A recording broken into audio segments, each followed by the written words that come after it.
Father had asked me to speak about what the parish means to me. And so I asked my daughter Zoe, and I said, Zoe, what does St. Paul's mean to you? What does the church mean to you? And what do you like about the church?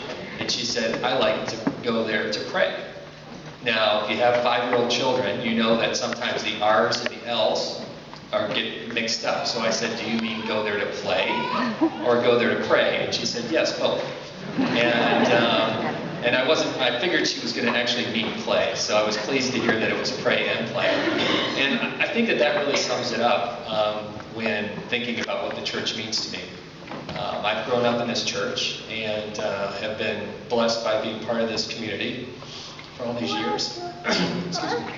And whether that was getting baptized with this congregation, and you're back there, whether it's going to Sunday school, and I think I saw at least 4 of my teachers today that are here in church, Greek school, Goya, whether it's playing on the softball team or whatever else we've done here, getting our kids baptized here, being married here, it's been a huge part of our lives. And when we think about that, it's it is such an important part of who we are. Our church has been there obviously to support my family, myself, over these years. And obviously it's our responsibility to be here to support our church as well, and to do what the church needs us to do. Obviously, how do we do that? It's the participating in the ministries. It's just being part of that community to help keep our church and our culture going strong. Our church is here obviously for all the major events in our lives. I mentioned obviously what I've experienced here with this community. Every week there's something else, and it's another great opportunity.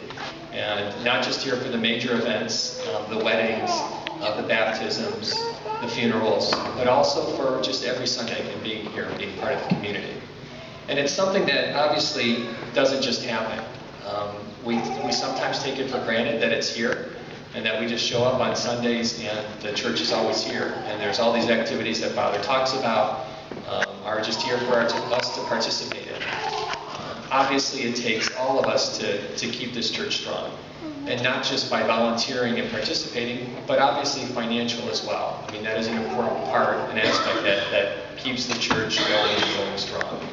So I would just, I guess, in closing, ask yourselves what you can do. Honestly, what can you do to support the church? And to really think about that as we head into 2012. How can you get more out of the community? How can you participate more?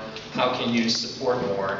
And how can you really take advantage of what we have here? And how can you provide that support back to the church? Thank you. Thanks, Bob.